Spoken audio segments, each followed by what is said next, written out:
이번 시간에는 우리가 9월 모의고사에서 경제 영역에 대한 독서 비문학 지문을 분석하고 문제를 풀어보는 시간을 가질 거야. 먼저 경제 영역이라고 하면 선생님이 생각할 때, 여러분이 생각할 때 바로 이렇게 정의할 수 있을 것 같아. 문과의 탈을 쓴 이과의 지문이다. 이게 무슨 말이냐면 어떻게 보면 내용은 문과에 가까운 내용인 것 같은데 실제로 글을 읽다 보면 이게 뭔 말인지 도저히 이해가 가지 않을 뿐더러 여기 보면 이런 것처럼 다양한 도표, 수식, 그래프 이런 것들이 나와. 근데 문제는 이런 것들을 실제 문제에서 사례를 적용해서 풀어보는 문제가 반드시 출제된다라는 거지. 그리고 그런 것들은 보통 2점짜리도 아니요. 한 3점짜리 좀 비중이 있는 어떤 문제로 출제가 된단 말이야. 그럼 선생님이랑 먼저 지문 분석하기 앞서서 문제를 한번 살펴보고 지문으로 넘어오도록 하게. 먼저 16번 윗글의 내용으로 적절하지 않은 것은 이라고 했네. 여기서 우리가 봐야 될 것은 그럼 나머지 5개 중에 나머지 4개는 적절하다는 내용이야. 그러면 얘들아 여기 있는 내용 5가지를 보면 글을 읽는 전반적으로 도움이 그렇지 된다는 거지. 그래서 이 16번의 하나하나의 선택지는 이따가 다른 문제를 읽고 지문 넘어가기 전에 한번 더 꼼꼼하게 살펴보고 넘어갈 거야. 다음 17번이야. 윗글을 읽은 학생이 기억에 대해 정리한 내용이다. 적절하지 않은 것을 고르세요. 그랬어. 기억이 뭐냐면 얘들아, 금세공업자가 과거에 했던 일, 그 다음에 오늘날 은행이 하는 일을 어떻게 하는 거야? 같이 비교해서 이야기하고 있는 거야. 그럼 우리가 기억에 나와 있는 부분을 가지고 이거 하나하나 비교해가면서 읽으면 되겠지?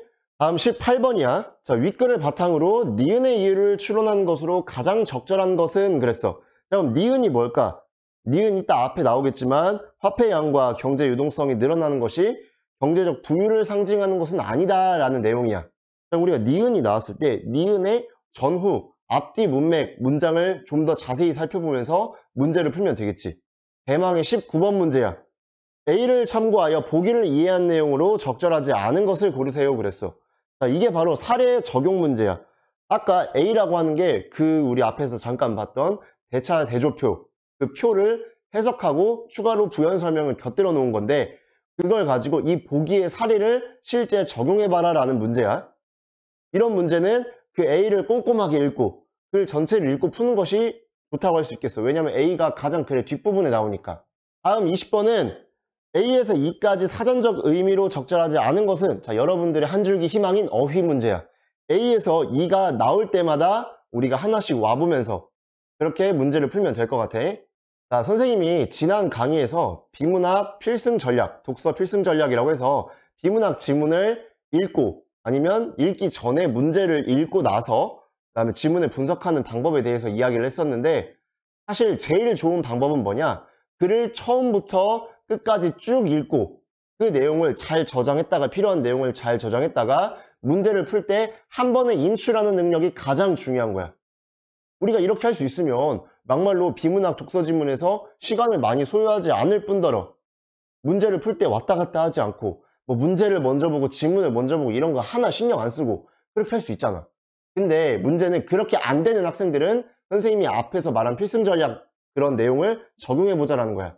그래서 선생님이 문제를 먼저 봤지. 그 다음에 여기서 우리가 어떤 부분에서 좀 더 앞뒤 전후 맥락을 고려해야겠구나. 그 다음에 지문을 가기 전에 지문 내용의 사실적 이해, 일치 불일치 문제 같은 경우는 그 내용을 먼저 꼼꼼하게 읽어보고 지문을 보면 지문 전체를 요약한 거나 다름없기 때문에 분석에 충분한 도움이 될 수 있겠다. 그럼 아까 선생님이 16번 이야기했었는데 16번을 한번 살펴보고 지문으로 넘어가자. 16번 윗글의 내용으로 적절하지 않은 것은 그랬어. 은행은 1번 은행은 자금을 조성하여 필요한 사람에게 융통해주며 금융시장의 거래 비용을 낮춘다. 이런 내용이 있는 같다 하고 넘어가면 돼. 2번 은행의 입장에서 예금은 부채의 성격, 부채는 뭘까? 빚이라는 거지. 갚아야 되는 거. 그 다음에 그렇기 때문에 대차대조표에 기타 부채로 기재가 된다. 뭐 이런 내용이 있는가 봐. 3번 은행의 예금 창조는 예금의 일부만 보유하고 나머지를 대출해주는 과정에서 일어난다라고 했어. 그 다음에 4번 은행의 대차대조표에는 자금의 조달 원천을 나타내는 내역과 자금의 운영 상태를 나타내는 내역이 기록된다. 5번 은행은 조성된 자금이 수요자의 수익성과 안전성에 대한 정보를 바탕으로 건전한 곳에 투자되도록 유도한다. 자, 이런 내용이 있는 것 같지. 근데 우리가 보면 우리가 기본적인 배경 지식 상식으로도 5번 같은 내용은 당연한 내용이겠지. 자, 그러면 이러한 내용들이 있을 것이다를 생각하고 각자 몇 문단 정도에서 이런 내용이 나왔는가 한번 우리가 살펴보면서 지문을 분석해보게. 자, 먼저 1문단이야. 역사적으로 은행의 첫 장을 연 것은 금세공업자들이었다. 아, 금세공업자들이 은행의 어떤 기반을 마련했나 봐. 자, 금을 스스로 보관하기 어렵다고 생각한 사람들은 금고를 가진 금세공업자에게 금을 맡기고 뭘 받았어? 보관증을 받았어. 자, 생각을 해봐. 내가 금을 집에 보관하면 위험하겠냐 안전하겠냐. 우리 집 털리면 이제 금 그냥 날아가 버리는 거예요. 그러니까 내가 보관하는 것보다 간단하고 아무도 풀 수 없는 금고를 가진 금세공업자에게 금을 맡겨놓는 것이 훨씬 안전하다는 걸 알게 됐어. 그래서 금고를 가진 금세공업자가 금을 맡아두고 보관증을 줬는데 사람들은 물건을 거래할 때 금이 화폐의 단위였으니 금을 주고받는 것보다 그 보관증을 주고받는 것 이게 훨씬 간편하다라는 것을 알게 됐어. 내가 이거 주고 야 너 저기 김씨 금빵 금씨 가갖고 내가 맡겨놓은 금 달라고 해. 이렇게 하는 게 훨씬 편리하다라는 거야. 금 안 들고 다녀도 되고 누가 막 새벽하지 않을까 막 이렇게 노심초사하지 않아도 되고. 자, 그래서 보관증을 오늘날에 뭐처럼 썼어? 지폐나 수표처럼 썼어. 진짜 화폐 단위 대용으로 썼네. 자, 한편 금세공업자들은 금을 맡긴 사람들이 일시에 몰려 금을 찾아가지 않는다는 걸 알았어. 야, 금을 한 번에 막 다 몰려와서 우르르 몰려와서 안 찾아가. 그럴 일이 없어. 그래서 자신이 써준 보관증만큼 금을 반드시 가지고 있을 필요가 있다 없다? 없다라는 걸 알게 됐다는 거지. 그래서 보관된 이게 중요하지. 1문단에서는 보관된 금의 일정 부분만을 남기고 왜 사람들이 그래도 혹시 모르잖아. 내가 맡긴 거 주세요 막 그럴 수도 있잖아. 그러니까 어느 부분만 남기고 나머지를 원하는 사람에게 빌려주면서 수수료를 얻어 이윤을 남겼다. 자, 우리가 돈을 빌려주는 것처럼 화폐 단위였던 금을 빌려주고 그거에 대한 이윤을 얻었어. 수수료, 즉 이자를 받았다는 거지. 빌려준 거에 대한 이자니까 대출 이자가 될 거야. 그럼 금은 사람들이 맡겨놓은 거니까 그렇지, 예금이 되겠지. 이런 걸 우리가 연관시키면서 읽어야 돼. 자, 그 과정에서 금세공업자들은 금의 양이 많아질수록, 그러니까 나한테 맡아놓은, 내가 맡은 금의 양, 예금의 양이 많아질수록 더 많은 수입을 얻을 수 있어. 당연하지. 내가 금을 겁나 많이 갖고 있어. 그러면 A한테도 빌려주고 B한테도 빌려주고 C한테도 빌려줘서 각자한테 이자 수수료를 받으면 돼. 그럼 나는 거의 건물주처럼 월세 받는 것처럼 더 많은 이윤을 남길 수 있다는 거지. 자, 그래서 기업, 금세공업자들이 했던 일은 결국 오늘날의 은행이 하는 일과 크게 다르지 않다. 그러니까 같다라는 내용이야. 자, 이렇게 하고 우리가 이것만 보고 뒤에 가서 문제를 풀 수도 있는데 여기 나와 있는 내용 가지고는 선택지 모두를 충족할 수가 없어. 그래서 우리가 좀 더 뒷단락을 읽어볼 거야. 자, 그럼 이 단락에서 1문단에서 가장 중요한 내용은 기억이나 다를 바가 없지. 과거의 금세공업자들이 했던 일과 현대의 은행은 같은 기능을 했다. 그래서 사람들한테 금을, 그러니까 예금을 받아서 그렇지 보관하고 그 다음에 필요한 부분만, 일정 부분만 남겨서 사람들이 달라고 하는 만큼만 준비를 해두고 나머지 부분은 필요한 사람한테 빌려줘가지고 그거에 대한 수수료, 즉 이자, 대출 이자를 받아서 수익을 창출했다. 그래서 맡아놓은 금, 예금이 많아질수록 더 많은 수익을 낼 수 있게 되었다. 라는 게 1문단의 중심 내용이야. 다음 2문단이야. 여기서 우리는 은행의 두 가지 기능을 알 수 있어. 자, 그럼 우리가 이 글 전체에서 첫째, 둘째, 아니면 우선, 다음으로 뭐 이런 식으로 내용 연결, 표현, 담화, 표지가 나오면서 은행의 기능에 대해 설명을 할 거 아니야. 자, 먼저 첫 번째, 여유가 있는 사람으로부터 자금을 조성하여, A 나왔네, 조성한다. 그렇지, 만든다라는 의미겠지. 자금을 형성한다, 만든다. 자금을 조성하여 이를 필요로 하는 사람에게 융통해주는 어떤 이렇게 뭐 갖다 주기도 하고 조달해 주기도 하고 이런 걸 하는 첫 번째 금융 중개 기능이다. 금융 중개 기능이 이 문단에서 핵심 내용이 되겠지. 은행은 금융 중개 기능을 통해 금융시장의 거래 비용을 낮추고 조성된 자금이 효율적으로 활용되도록 자금의 흐름을 조정하는 역할을 수행한다. 은행은 자금 수요자의 수익성과 안전성을 정확하게 평가하는 안목과 정보를 가지고 있어. 그래서 조성된 자금이 건전하고 수익성 높은 곳으로 투자되도록 뭐한다? 유도한다. 이끈다라는 말이겠지. B는. 자, 그럼 우리가 이 문단까지 읽었는데 우리 아까 문제에서 이 선택지들이 나왔던 것 같아. 그걸 한번 살펴볼 거야. 자, 16번 윗글의 내용으로 적절하지 않은 것은 그랬어. 자, 1번 은행은 자금을 조성하여 필요한 사람에게 융통해주며 금융시장의 거래 비용을 낮춘다. 이거 방금 이 문단에 나왔던 거네. 금융 중개 기능이었지. 1번 맞는 선택지.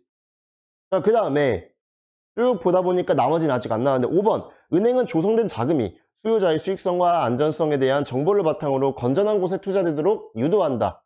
5번도 맞는 선택지. 1번과 5번을 제한 나머지가 정답이 되겠지. 자, 그 다음에 17번 문제 보자. 여기서도 우리가 가릴 수 있는 선택지가 있어요. 자, 1번 금세공업자 다른 사람한테 금을 맡아. 오케이. 오늘날 은행 고객의 돈을 보관한다. 예금. 오케이. 1번 맞는 선택지. 자, 금세공업자 2번 맡아둔 금의 일정 부분을 남겨놔. 그 이유는 달라고 하는 사람이 있을 수도 있으니까 돌려줘야 될 거 아니야. 하지만 일시에 몰려와서 다 달라고 하지 않기 때문에 일정 부분만 갖고 있으면 된다. 그게 나와 있는 내용이고, 그 다음에 은행이 하는 것은 지급 준비금을 보유한다. 그렇지. 지급할 수 있는 어떤 준비된 자금이 있어야 되는데 그걸 지급 준비금이라고 하는 거야. 뒤에서 또 좀 자세히 나오겠지만 2번도 맞는 선택지. 자, 3번 맡아둔 금의 일부를 원하는 사람에게 빌려주는 것. 그렇지. 금세공업자 이런 일 했지. 그 다음에 예금의 일부, 은행이 예금의 일부를 필요한 사람에게 대출해주는 것. 그렇지. 이것도 맞아. 3번도 맞는 선택지. 4번 금을 많이 맡아두려고 하는 것. 그렇지. 금을 많이 맡아둘수록 대출해줄 수 있는 게 많아지기 때문에 수익을 많이 창출할 수 있다는 걸 알게 됐어. 오케이. 그럼 은행도 마찬가지겠지. 예금을 많이 유치하려고 하겠지. 그렇지. 4번도 맞는 선택지. 금을 맡기는 사람에게 살해하는 것. 얘들아, 금을 맡기는 사람에겐 당연히 살해를 해야지. 왜? 내가 맡아놓은 금의 양이 많아질수록 늘어나잖아. 내가 수익이 늘어나잖아. 이걸 예금 이자라고 할 거 아니야. 니네 은행에 돈 맡기면 이자 주잖아. 그런 거지.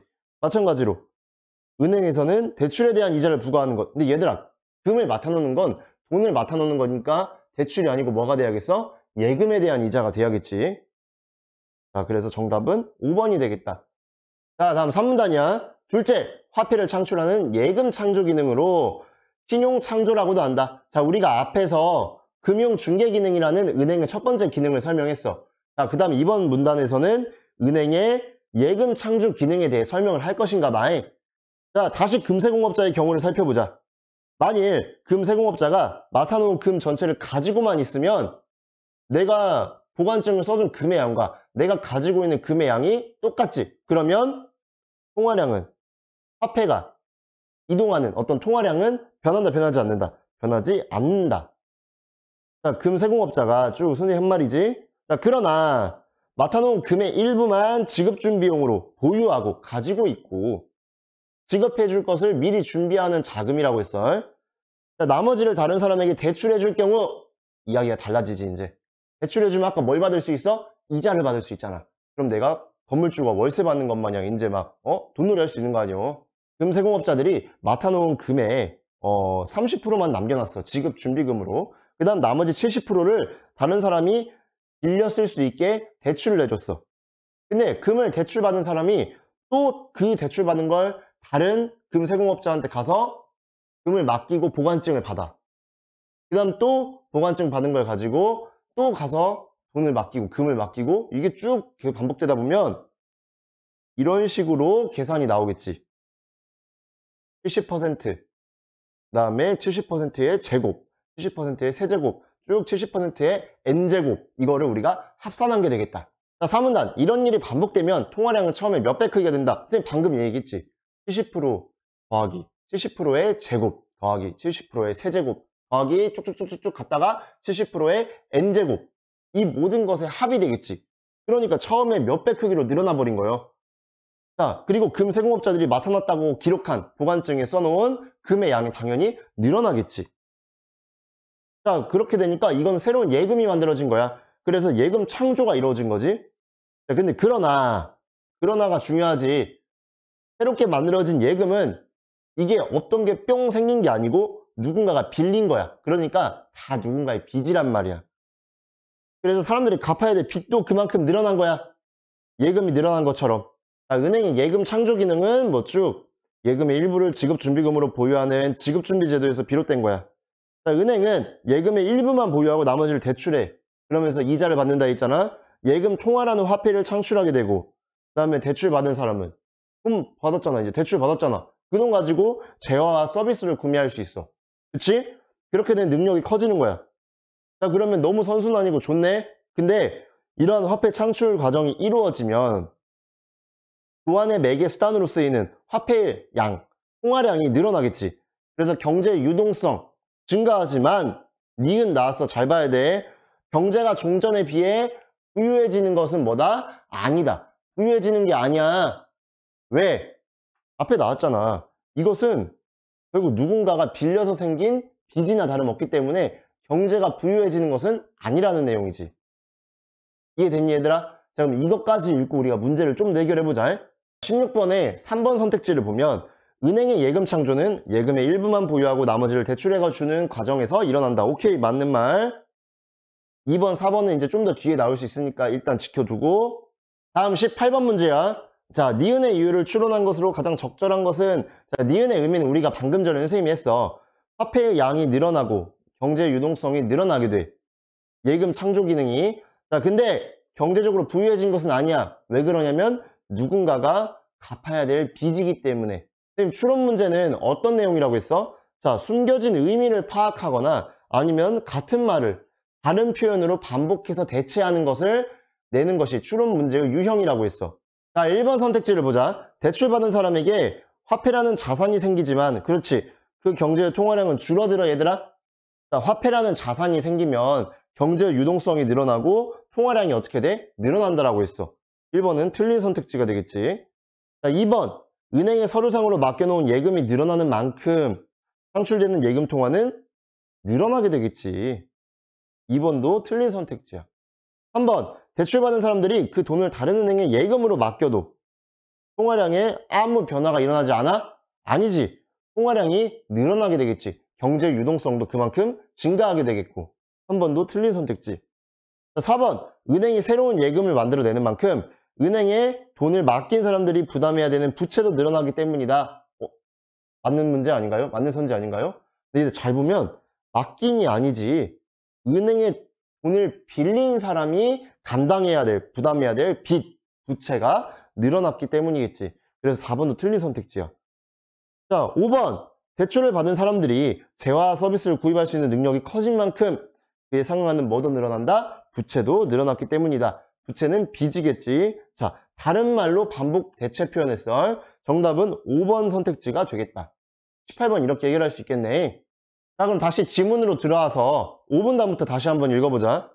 자, 은행의 일정 시점에 총체적 재무 상태를 기록해 놓은 대차 대조표를 이런 거라고 하나 봐. 대차 대조표를 활용하면 은행의 예금 창조 기능을 좀 더 자세하게 이해할 수 있어. 그러면 무슨 말이냐면 이게 은행의 대차 대조표를 활용해서 은행의 예금 창조 기능을 더 부연 설명하겠구나, 예시로 들어서 설명하겠구나 라는 걸 우리가 알면 돼. 자, 그러면 우리가 은행의 기능이 두 가지가 있었는데 그 중에서도 두 번째인 예금 창조 기능을 이 글에선 더 자세히 설명하는구나. 문제도 예금 창조 기능에 포커스가 맞춰서 나오겠구나 라는 걸 우리가 이해하고 있어야 돼. 자, 계속해서 오문단이야. 자금의 조달 원천을 나타내는 조달, 이렇게 만들어서 제공한다, 갖다 대준다 이런 뜻이 되겠지. 자, 자본 및 부채는 여기 오른편에 기록을 하고 자금의 운영 내역을 나타내는 자산의 내역은 왼편에 기록한다. 자산 내역 왼편에 기록했지 여기.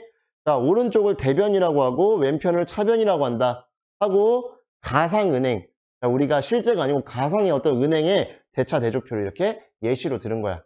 자, 6문단에서는 당연히 이 대차 대조표를 해석하거나 사례를 적용하는 어떤 그런 유형의 글이 나올 거고 관련돼서 뒤에서 그런 문제가 나온다는 거야.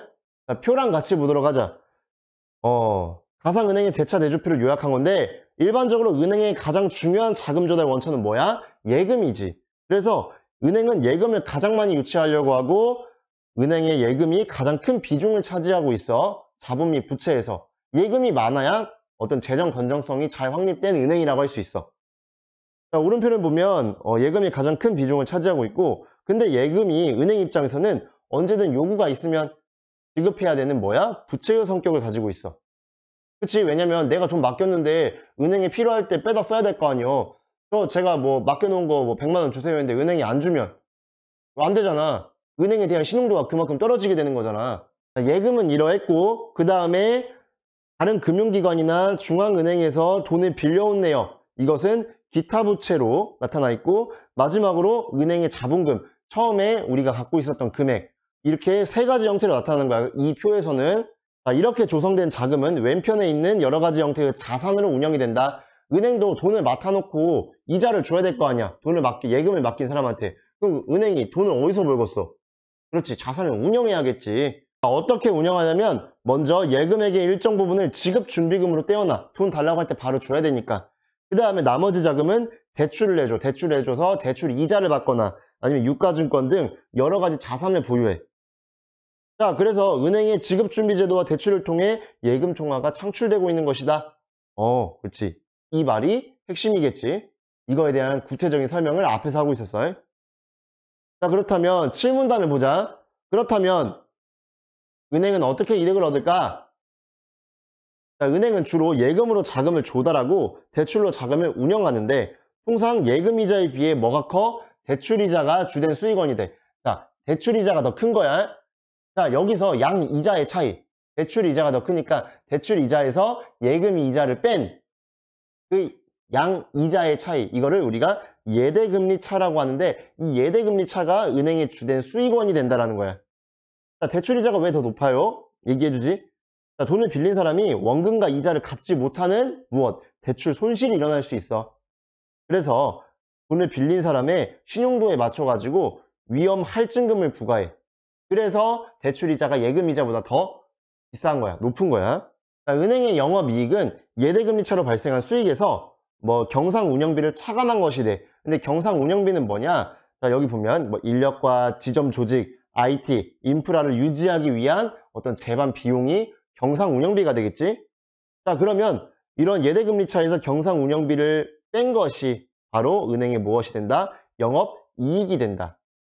자, 그래서 은행은 대출 손실을 영업이익보다 적게 유지해야만 안정적으로 이득을 얻을 수 있고 대출 손실이 만약에 영업이익을 넘어서 버리면 은행은 자본금까지 잠식당하게 돼. 자본금에서 돈을 끌어다 써야 된다는 거야. 자, 그래서 예금을 받아 대출을 하되 신용 위험을 적극적으로 관리해야 하는 것이 은행업의 본질이다라고 했어. 자, 여기까지가 지문인데 우리 이제 아까 선택지 남은 것들 다시 살펴보자. 자, 16번, 2번. 은행의 입장에서 예금은 부채의 성격을 갖기 때문에 대차 대조표에 기타 부채로 기재된다. 맞아? 아니지. 육문란에 나오지만 그냥 예금의 항목으로 기재되는 거야. 기타 부채는 뭐였어? 다른 금융기관이나 중앙은행으로부터 돈을 빌려온 내역이 기타 부채가 되는 거겠지? 자, 그러니까 2번이 틀린 선지. 그래서 정답은 2번 선택지가 되겠다.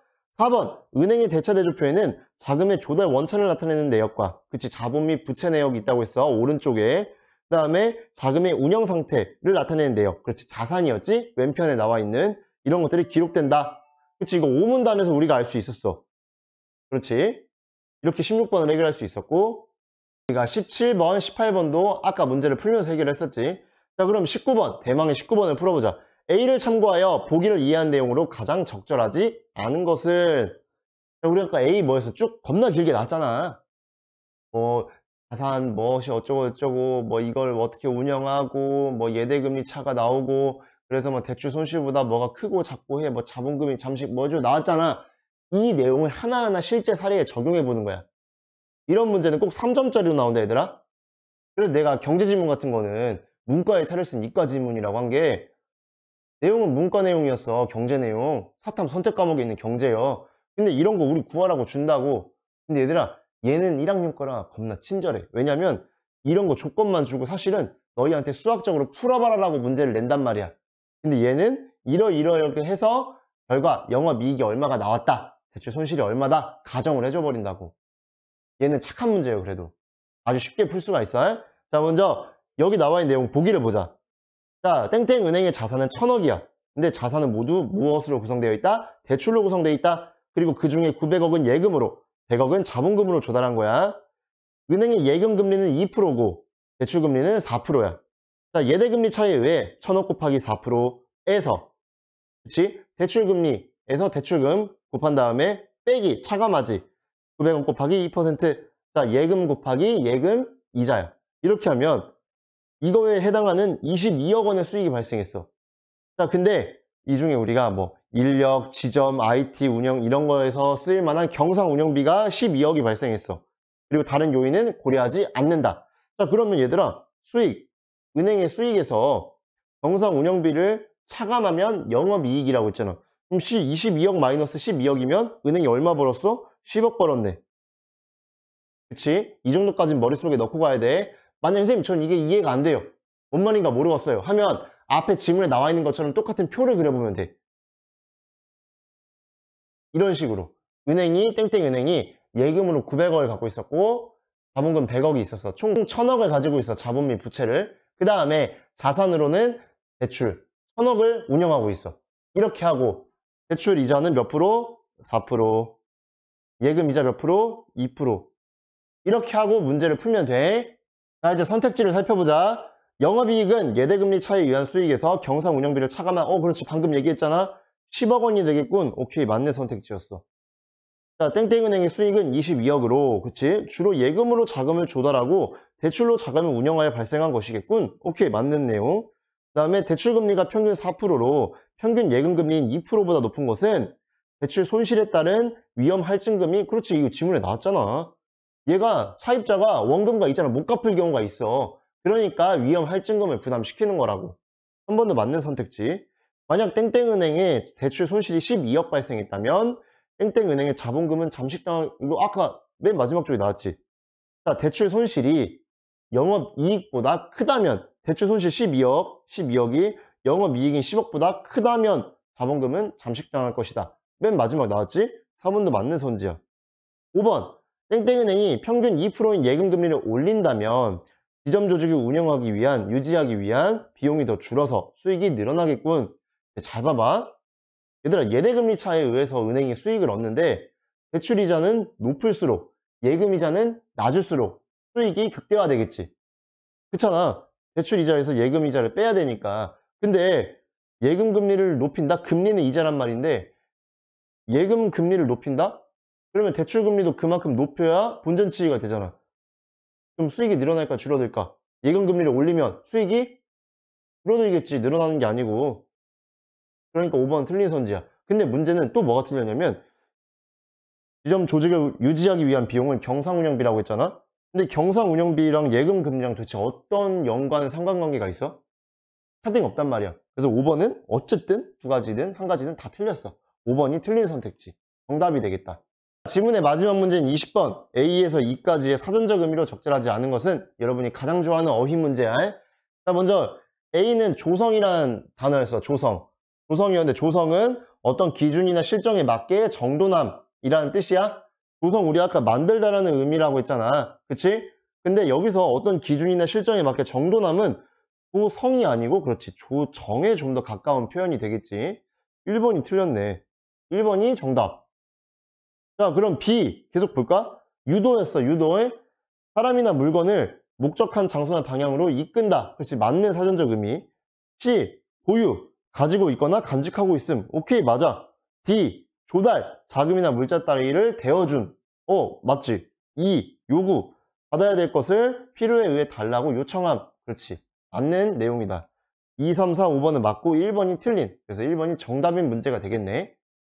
자, 이것으로 선생님이랑 경제지문, 비문학 독서를 풀어봤는데 이렇게 문제와 지문을 왔다 갔다 하는 게 아직은 익숙하지 않고 어려울 수 있어. 하지만 여러분이 그만큼 문제를 좀 꼼꼼하게 파악하고 지문을 풀면 지문을 이해하는데 그만큼 도움이 된다는 소리야. 자, 다음 영상에서는 이제 과학 기술 지문, 또 여러분들이 극강의 체감 난이도를 보이고 있는 과학 기술 지문에 대해서 분석 영상을 진행해 볼 거야.